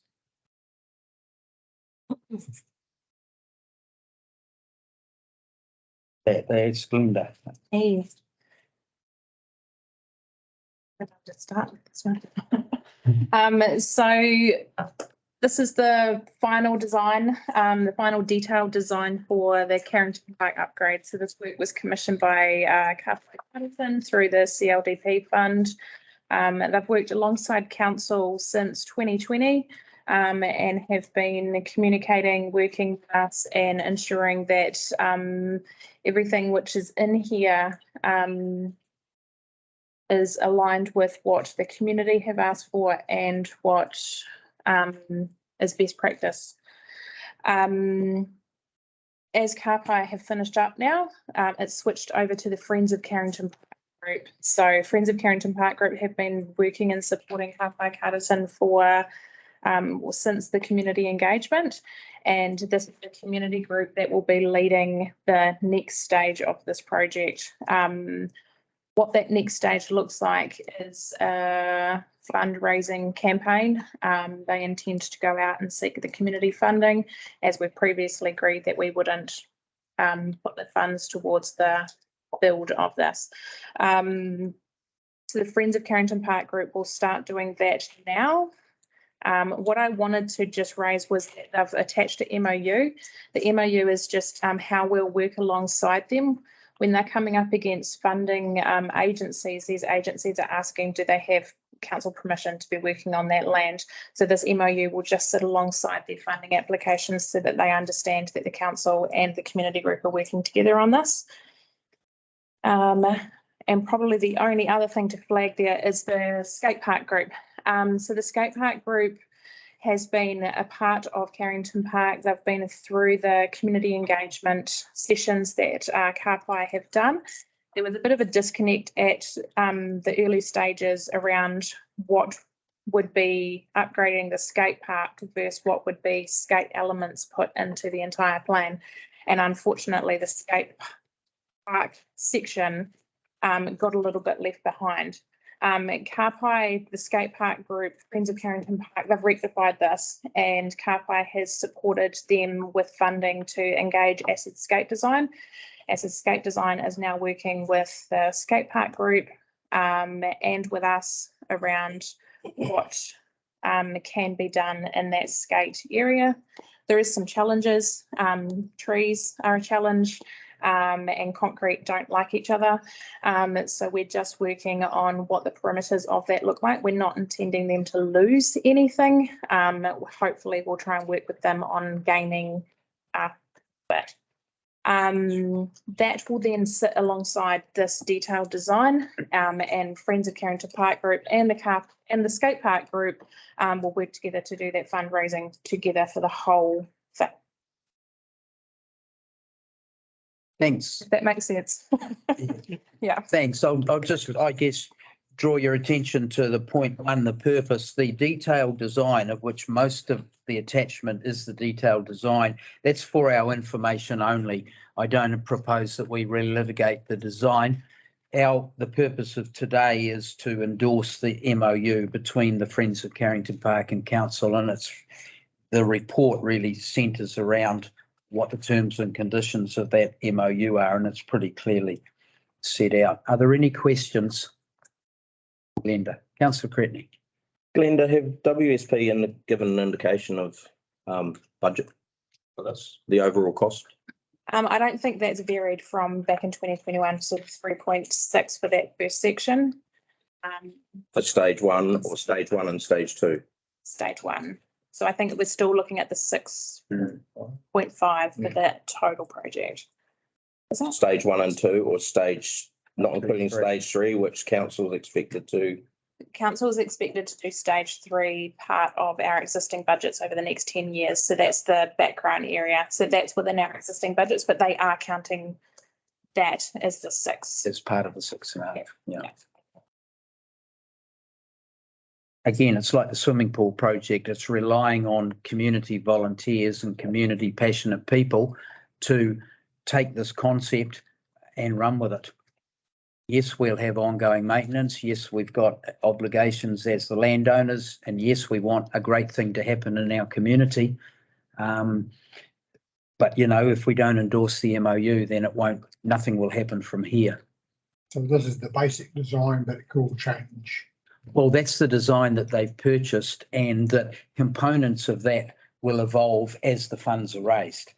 What they need from us is the agreement that we'll proceed with a memorandum of understanding for them to go and apply for funding, and for them to manage the development of Carrington Park going forward in conjunction with council.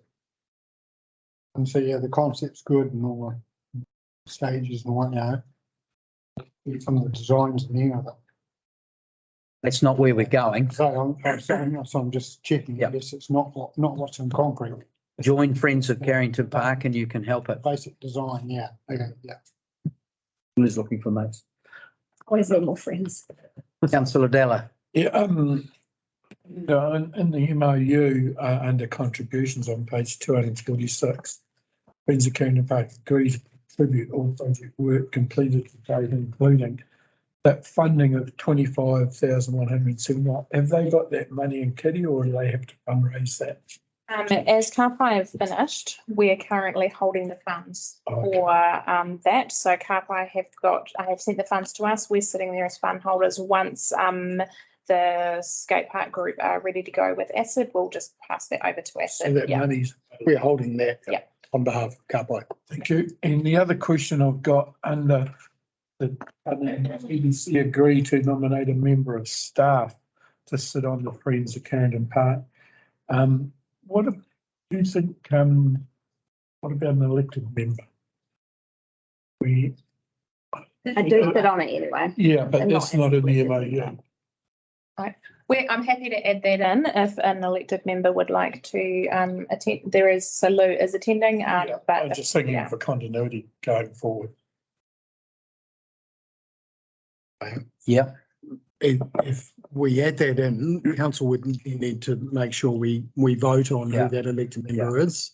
Happy to do that, but do we want to obligate ourselves to that as long as we've got a staff member who's at operational level is involved? It would then depend up to the willingness of individual councillors to participate. I guess if staff and Glenda's team reported back there was a challenge or there was a need for a formally appointed councillor, that would come forward at that time. Yeah. But at this stage, it's basically an advisory group. Yeah. Councillor Cretney. I just wanted to make a couple of comments just around the MOU. Just a couple of things that are in here just concern me a little bit. And one of them's under where it's written the parties. Page number, please. 246. It has the Friends of Carrington Park and Carterton District Council's objectives are to drive the process and delivery of the Carrington Park redevelopment project.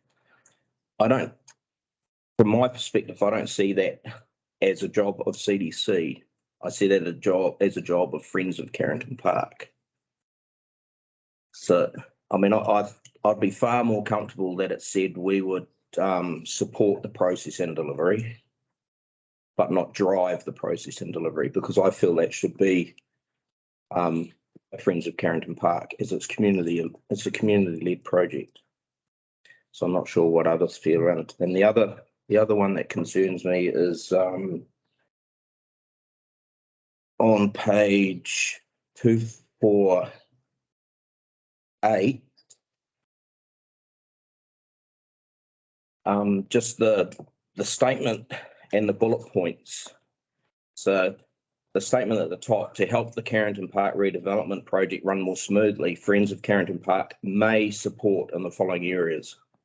That word may concerns me a little bit, because I mean, who's driving this? Is it the Friends of Carrington Park, or is it if Friends of Carrington Park falls over or decides, is that saying CDC are going to pick this up, or is the project going to fall down? So it just concerns me that the wording that's in here.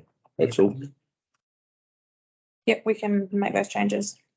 Everybody, okay, I've got Councillor Ayling, then his worship, then Councillor Della. It's just before we close that off, is everybody comfortable with the comments that Councillor Cretney just made and Glenda said that? Sorry? My comments back on that, on what Steve's just said. All right, well, we'll take those, then we'll come to Councillor Ayling and his worship. I think it's answered, Steve, under legal matters. Nothing in this MOU constitutes any legal relationship between the parties. Does that answer your question? Maybe if Friends of Carterton pulled out of it, but I still don't feel that it should be written in there that we drive the process and delivery of the Carrington Park redevelopment project. It says to act in good faith. I don't know. Councillor Ayling? Yeah, I totally agree with what Councillor Cretney just said. I think it needs to be really clear that we're not the ones running it, that we're supporting partners and that we want to see this happen, but that we're not the driving force. So I totally agree with that. My question was just around the depreciation that will come in time. Do we have any indication of what kind of figure we'd be looking at for an annual depreciation that we will be budgeting for? Got it, Councillor Ayling. At this stage, the funding that we're committing is already included in our budget. So we are funding the depreciation for the assets that we have, within the park, and that depreciation funding is also contributing to our contribution here, which is 1.3 million over the 10-year plan. So it won't add to rate. What will add is if, for example, the project succeeded in its entirety and we ended up with $6.5 million worth of new asset, those depreciable assets within there would add to rate. But there is likely to be a number of assets that won't be depreciable. So, for example, the trees and the plants and the turf would not be considered, it would be considered land, so it won't be depreciable. So the hard asset would be the playground equipment. Is that what we're talking about? Playground equipment would be depreciable, yes. Cool. Thank you. Your Worship. Yeah, just to talk Councillor Cretney's comments, I agree. The drive should be removed, support should be inserted. Any questions around may preferred. I think my view on the question of should a councillor be appointed, formally appointed, my view is no. I think having a staff member who's an action traction person who's facilitating the operational side is perfect. Having councillors with the ability to attend those meetings as individuals or just as a for information opportunity is far preferable, I think, looking down the line in terms of potential liabilities and conflicts that might then arise at the council table. Better to be away from that. But the question then, Jeff, is will those numbers on depreciation feature in our LTP? And if so, will that just be part of the, will they actually stand out in the LTP and the Carrington Park depreciation numbers, or are they insignificant? At this stage, Your Worship, they're not forecast in the LTP period because we don't have an asset. So until such time as the funding is found and the asset is built, we're not budgeting for depreciation, so there's no impact on rate. Thank you. Thank you, Your Worship. Okay, I think this is potentially a fantastic project if it gets to where it wants to go. I mean, without Kāpai Carterton and without the Friends of Carrington Park Council, we would not have created this level of creativity and got it even this far, because it's not a core business priority of council at the moment. So the fact that they've got designs, they've got a group of people, they've got enthusiasm is really worthy of us encouraging them to go as far as they possibly can. Yes, there are risks for them, certainly, and there are potential costs and liability for us, but then Carrington Park is a liability for us going forward, even if there's nothing done on it, because it is a park, it's a reserve for the general public.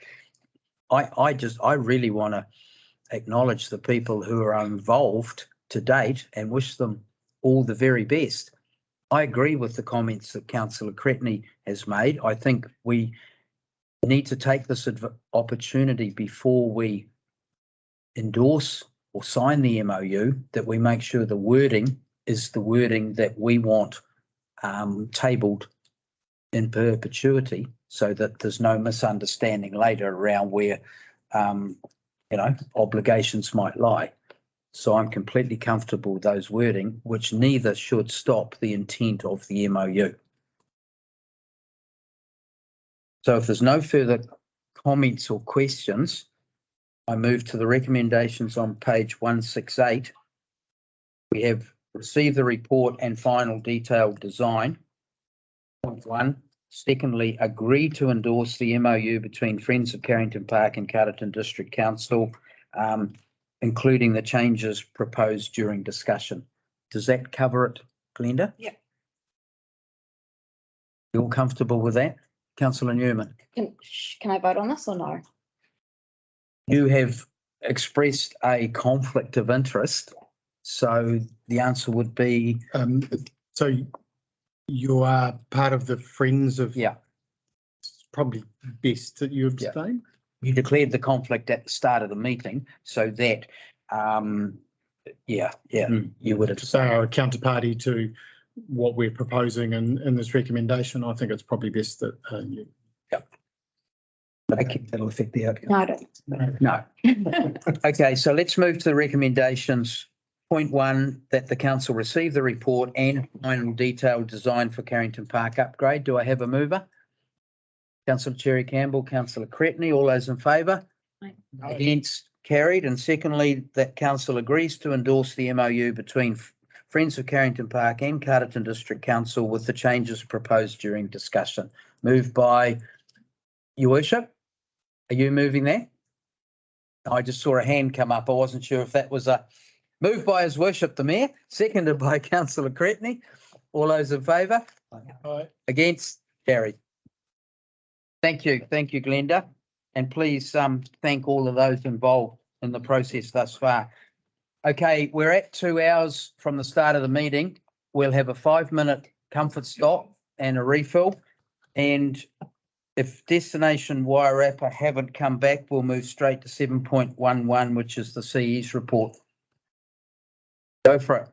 5 minutes, team. Ka pai.